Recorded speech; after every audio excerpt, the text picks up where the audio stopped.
मित्रों, इस दुनिया में जब भी प्रेम की मिसालें दी जाती हैं, तो उसमें सबसे पहला नाम भगवान श्री कृष्ण और राधा जी का आता है। धार्मिक ग्रंथों के मुताबिक श्री कृष्ण को अपार प्रेम का प्रतीक माना जाता है और पुराणों के अनुसार ऐसा बताया जाता है कि श्री कृष्ण की 16,108 रानियां थी, जिनमें से रुक्मिणी और सत्यभामा उनकी सबसे मनपसंद रानियां थी।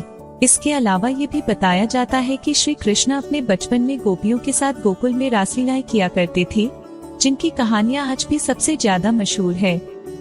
लेकिन क्या आपको ये पता है कि सभी को प्रेम सिखाने वाले श्री कृष्ण का नाम आज भी केवल और केवल राधा जी के साथ ही क्यों लिया जाता है?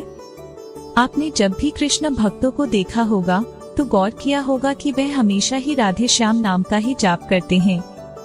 इस दुनिया में जब भी श्री कृष्ण और राधा जी के प्रेम का कहीं जिक्र किया जाता है, तो सभी के मन में अक्सर ये सवाल उठता है कि श्री कृष्ण और राधा जी का विवाह किन कारणों से नहीं हो पाया।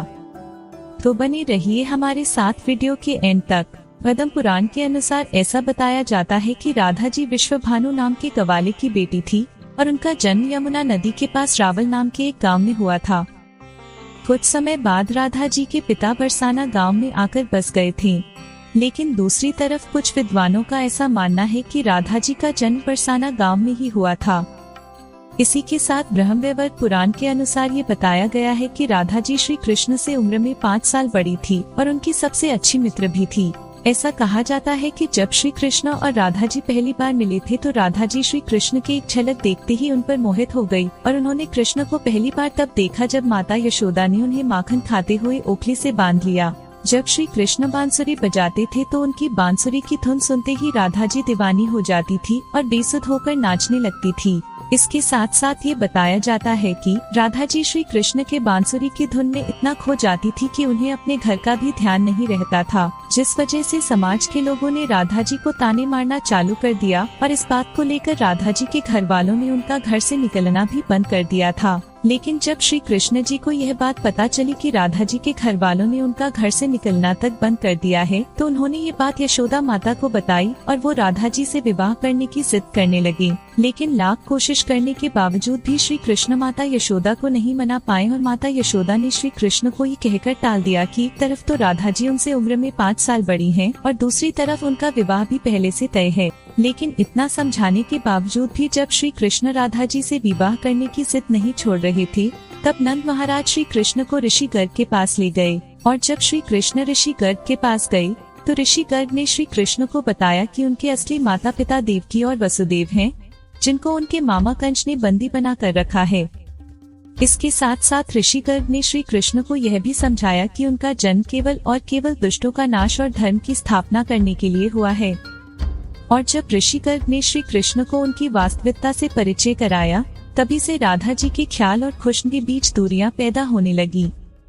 कुछ समय बाद श्री कृष्ण जब और बड़े हुए तो उन्हें कंस के बुलाने पर वृंदावन छोड़कर जाना पड़ा। कहा जाता है कि जब श्री कृष्ण वृंदावन छोड़कर मथुरा जा रहे थे तो वो चुपके से राधा जी के घर उनसे मिलने पहुँचे थे और उनसे बिना कुछ कहे ही उनको अपनी बांसुरी तोहफे में दे दी थी। इसके कुछ समय बाद ही श्री कृष्ण बड़े भाई बलराम जी के साथ वृंदावन को छोड़कर मथुरा की ओर रवाना हुए और ऐसा बताया जाता है कि जब श्री कृष्ण वृंदावन छोड़कर मथुरा चले गए तो राधा जी उनकी यादों में फुट फुट कर रोती थी और समाज के दबाव में आकर उन्हें ना चाहते हुए भी अपने पिता की इच्छा के अनुसार किसी और से विवाह करना पड़ा था। ऐसा बताया जाता है कि श्री कृष्ण के जाने के बाद राधा जी का विवाह माता यशोदा का भाई से हुआ था और राधा जी को अपनी एक अलग दुनिया बसानी पड़ी थी। राधा जी का विवाह होने के बावजूद भी जब उन्हें श्री कृष्ण की याद आती थी तो वह अक्सर बांसुरी बजाकर उनकी यादों में लीन हो जाया करती थी। वैसे मित्रों, श्री कृष्ण और राधा जी का विवाह न होने के पीछे 2 कथाएं और भी प्रचलित हैं, जिसमें पहली कथा के अनुसार ये बताया जाता है कि ऋषि शुक्लाचार्य भगवान विष्णु से भी ज्यादा ज्ञानी थे, लेकिन इसके बावजूद भी देवराज इंद्र शुक्लाचार्य के बजाय भगवान विष्णु को अपना गुरु बना लिया था। जब शुक्लाचार्य ने ये सब अपनी आंखों से देखा तो उन्होंने इसे अपना अपमान समझकर असुरों को शिक्षा देना शुरू कर दी और उनके गुरु बन गए।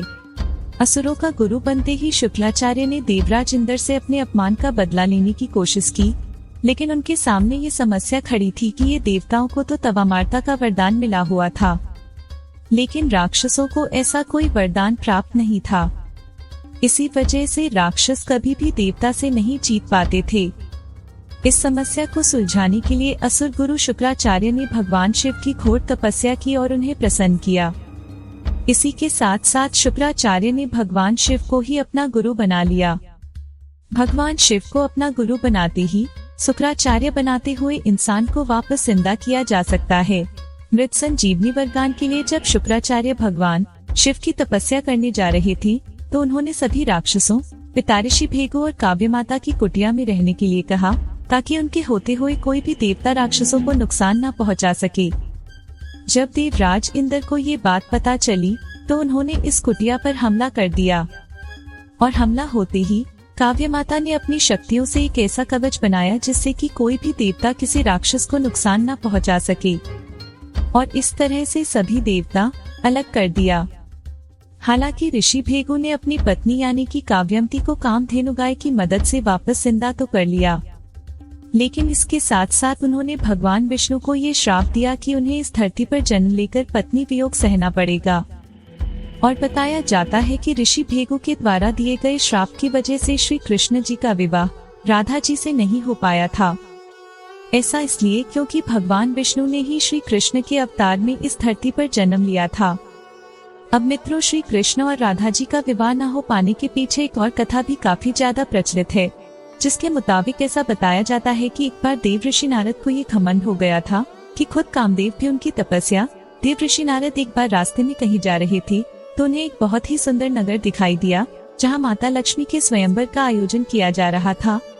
तब नारद मुनि उस नगर में गए और वो माता लक्ष्मी की एक झलक देखते ही वे लक्ष्मी जी के रूप और सुंदरता को देखकर देव ऋषि नारद का ब्रह्मचार्य तो भंग हो ही चुका था, इसलिए उन्होंने सोचा कि क्यों ना इस स्वयंवर में भाग ले लिया जाए।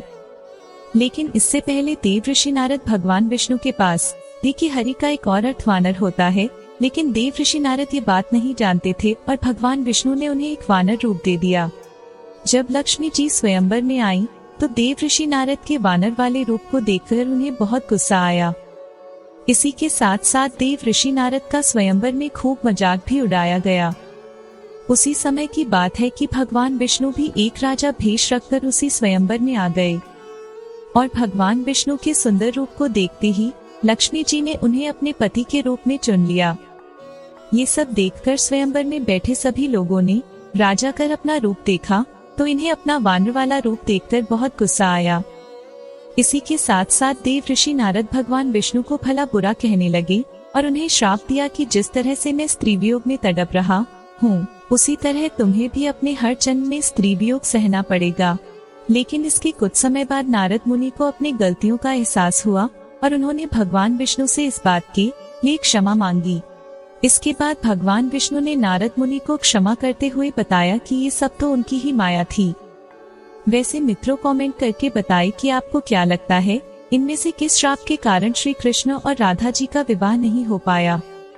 फिलहाल आज की वीडियो में इतना ही। अब हमें इजाजत दें और वीडियो को अंत तक देखने के लिए आपका बहुत बहुत शुक्रिया।